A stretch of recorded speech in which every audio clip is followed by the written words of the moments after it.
Hello! Dans une vidéo précédente, on a parlé des preuves historiques de l'existence de Jésus.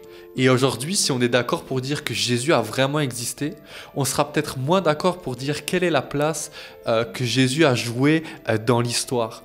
Pour les Juifs, par exemple, Jésus est un rabbin qui a été aussi un blasphémateur et qui n'a pas parlé au nom de Dieu.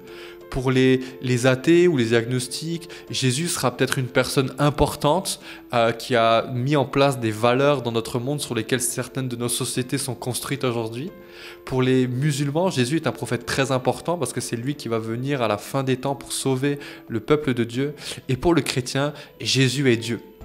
4 avis totalement différents qui sont même à l'opposé les uns des autres. Pour savoir un peu qui a été vraiment Jésus, ce que je vous propose qu'on fasse dans cette vidéo, c'est qu'on regarde qu'est-ce que les disciples de Jésus, c'est-à-dire les gens qui ont marché avec Jésus, qui ont appris de Jésus, qui ont passé du temps avec lui pendant qu'il était sur terre, ont dit à propos de Jésus. Et dans un deuxième temps, on va regarder à qu'est-ce que les tout premiers chrétiens ont dit à propos de Jésus. Leur avis est super intéressant parce que c'était eux qui ont été enseignés par les apôtres. Ils ont lu les lettres écrites directement de la main des apôtres et l'intervalle entre l'existence de Jésus et leur existence est vraiment super court. Les écrits des témoins oculaires de Jésus sont vraiment importants, puis c'est vraiment de la bombe, parce qu'en fait, ils nous rapportent des échanges, des discussions, des prédications, des moments que Jésus a vécu ici-bas sur terre. Pour cela, j'aimerais vous emmener avec moi dans l'évangile de Marc. Il a été écrit par Marc sous la direction de Pierre, qui était un des disciples les plus proches de Jésus. On pense même que cet évangile a été dicté en fait par Pierre. Et j'aimerais vous emmener avec moi dans 2 histoires de la vie de Jésus que Marc nous rapporte. La première histoire se trouve dans le chapitre 2. Jésus se trouve dans une maison dans la ville de Capernaum et puis les gens apprennent que Jésus est là. Et si tu veux, ça fait le même effet que si tu apprenais que Leonardo DiCaprio était là. Il y a une foule qui accourt pour voir et entendre Jésus. Alors très rapidement, une foule va s'entasser devant la maison où Jésus se trouvait. Puis Jésus, en fait, en tant que bon rabbin, va ouvrir la porte et va commencer à enseigner toute cette foule qui était devant lui. Mais dans cette foule se trouvaient 4 personnes qui étaient venues en portant sur une civière un de leurs amis paralysés. Et eux, ils avaient entendu parler de Jésus, ils se sont dit, mais Jésus, il fait des miracles, Jésus guérit les gens. Puis là, d'un coup, ils apprennent quoi? Jesus is in the town, let's go. Il va venir poser ses mains sur notre ami et notre ami va être guéri. Mais le problème qu'il y avait, c'est qu'entre eux et Jésus, il y avait une foule. C'était pas possible de s'approcher, c'était pas possible d'aller voir Jésus, c'était peut-être même pas possible qu'ils nous entendent parce que tout le monde est en train de crier. Alors ce qu'ils vont faire, c'est qu'ils vont faire le tour et la Bible nous dit qu'ils vont monter sur le toit puis ils vont faire un trou dans le toit parce que c'était plus facile à l'époque, les toits n'étaient pas faits en tuiles. Ils vont faire un trou dans le toit puis ils vont faire passer leur ami pour qu'ils puissent être face à face avec Jésus. Alors qu'ils sont dans cette maison, la Bible nous dit que Jésus va voir leur foi. C'est cette foi qui dit « Si Jésus touche mon ami, alors il sera guéri. Si Jésus me touche, alors je serai sauvé. » Et lorsque Jésus a vu ça, il va dire au paralytique « Tes péchés sont pardonnés. » Et dire ça, en fait, c'est assez étrange dans la société juive de l'époque parce que seul Dieu pouvait pardonner les péchés.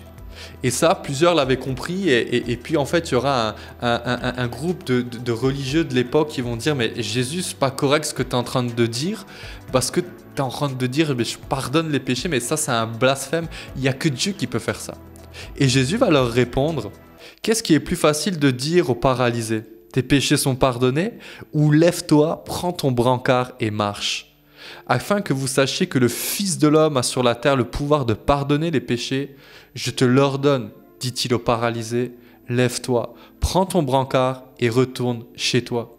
Et lorsqu'on voit les paroles de Jésus, on voit que finalement Jésus n'annonce pas juste le pardon, mais Jésus a le pouvoir, a l'autorité de pardonner les péchés. Marc est en train de nous dire cela à propos de Jésus, qu'il est en train de faire une chose que seul Dieu, normalement, peut faire. La deuxième histoire prend place au moment où Jésus se trouve au milieu du tribunal juif. C'est juste avant que Jésus se fasse livrer par les Romains. Et le grand prêtre qui présidait en fait ce tribunal va demander à Jésus « Es-tu le Messie, le Fils du Dieu béni ?» Et Jésus va lui répondre « Je le suis ». et vous verrez le Fils de l'homme assis à la droite du Tout-Puissant et venant sur les nuées du ciel. » Et à la suite de cette déclaration, le grand prêtre va être choqué et il va accuser Jésus de blasphème. Et l'ensemble du conseil va condamner Jésus à mort. Et on pourrait se dire, mais c'est quand même extrême en fait la réaction que les religieux ont là vis-à-vis de Jésus. Mais la phrase de Jésus a en réalité une très forte signification dans la culture juive de l'époque. Il faut comprendre que dans la Bible, et donc c'est ce que les Juifs lisaient dans l'Ancien Testament, il nous est rapporté des visions d'un prophète qui s'appelle Daniel et qui va dire « Pendant que je regardais dans mes visions nocturnes, quelqu'un qui ressemblait à un fils de l'homme est venu avec les nuées du ciel. Il s'est avancé vers l'Ancien des jours et on l'a fait approcher de lui. On lui a donné la domination, la gloire et le règne et tous les peuples, les nations et les hommes de toute langue l'ont servi. Sa domination est une domination éternelle qui ne cessera pas et son royaume ne sera jamais détruit. » Comprends que lorsque Jésus dit « mais je suis le fils de l'homme », il n'est pas en train de dire « mais je suis juste humain en fait ». Non, non. Là, quand il dit ça, il est en train de dire « mais c'est moi ce fils de l'homme que le prophète Daniel a vu et qui a une domination et un règne qui est éternel et qui n'aura aucune fin en fait. » Mais Jésus ne s'arrête pas là. Lorsqu'il dit « mais je serai assis à la droite de Dieu », il est en train de s'appuyer sur un verset aussi dans l'Ancien Testament que les Juifs lisaient dans le psaume 110 et qui dit « L'Éternel a déclaré à mon Seigneur, assis-toi à ma droite jusqu'à ce que j'ai fait de tes ennemis ton marchepied. » Dans le livre Reinventing Jesus, Komejewski nous apprend que le verset que Jésus s'attribue est quand même assez surprenant. Pourquoi? Parce que dans la littérature juive de l'époque, il n'y avait que quelques personnes qui avaient pu entrer dans la présence de Dieu. Parmi ces quelques personnes, il y en avait encore moins, mais un tout petit groupe qui avait pu s'asseoir dans la présence de Dieu, mais encore aucune personne n'avait pu s'asseoir à la droite de Dieu. Et ça, c'est normal, parce que Dieu est assis sur le trône de l'univers. Dieu est le roi de l'univers, c'est lui le boss, c'est lui qui dicte les choses. Personne n'est son égal. Personne ne peut finalement même se tenir à ses côtés. Il est au-dessus de toute chose et il partage sa gloire avec aucune personne. Pourtant, Jésus insiste pour dire qu'il sera assis à la droite de Dieu le Père et que son règne est éternel. Et la réaction du tribunal juif, qui est extrême en fait, se comprend parce que Jésus était en train de se faire, c'est ce que Marc nous rapporte, l'égal de Dieu. Et pour cela, il n'était pas d'accord. Tu sais, le judaïsme est une religion monothéiste, c'est-à-dire qu'il ne croit en un seul Dieu. Et la réaction des Juifs est donc, dans ce contexte-là, compréhensible lorsqu'ils entendent la déclaration de Jésus, parce qu'ils savent que ce que Jésus est en train de dire, c'est pas juste des choses comme ça. Et finalement, ce qui est intéressant de voir, c'est que les premiers chrétiens étaient issus du judaïsme et donc de ce monothéisme pur. Malgré ça, en fait, ils ont professé que Jésus était Dieu. C'est ce qu'on voit avec Marc et c'est ce qu'on va voir en fait en lisant le reste du Nouveau Testament. Et j'aime cette citation de Schutter que l'on retrouve dans le livre Reinventing Jesus parce que je trouve que ça fait vraiment du sens pour bien comprendre ce qui est en train de se jouer à ce moment-là. Il dira: l'incarnation de Jésus a d'abord scandalisé les Juifs car elle menaçait leur engagement dans le monothéisme radical. Les Juifs chrétiens comme Paul ou Jean ont dû lutter contre la possibilité qu'ils compromettent cette foi. Qui plus est, la doctrine représentait sûrement un obstacle dans la mission de l'Église envers le judaïsme. Par conséquent, les dirigeants juifs de l'Église naissante devaient avoir des convictions très profondes au sujet de l'incarnation, sinon ils l'auraient abandonné. Et ce qui est particulier, c'est que si on dit qu'il n'y a qu'un seul Dieu, dans les textes qu'on lit, on voit Jésus qui est assis à la droite du Père. Mais pourtant, il n'y a qu'un seul Dieu. Et c'est face à ce constat en fait que s'est formé ce qu'on appelle la doctrine de la Trinité et dont on parlera en fait dans une prochaine vidéo. Tu vas vraiment kiffer. Alors vous me direz peut-être déjà, mais la Trinité c'est une invention tardive, ce n'est arrivé qu'au IVe siècle après le concile de Nicée et celui de Constantinople. Mais en fait, si la Trinité n'a été formulée que tardivement, c'est tout simplement parce que les premiers chrétiens ne remettaient pas en question la divinité de Jésus. C'était normal pour eux. Et c'est pour ça qu'ils n'ont pas cherché un terme en fait pour expliquer qu'est-ce qu'enseigne la Bible au sujet de Jésus et de est-ce qu'il est Dieu ou pas. Et pour cela, en fait, il suffit même juste de voir qu'est-ce que les premiers chrétiens, en fait, ont dit à ce sujet-là. Et c'est pour cela qu'il est aussi intéressant de voir qu'est-ce que les premiers chrétiens, les pères de l'Église, ont dit à ce sujet-là.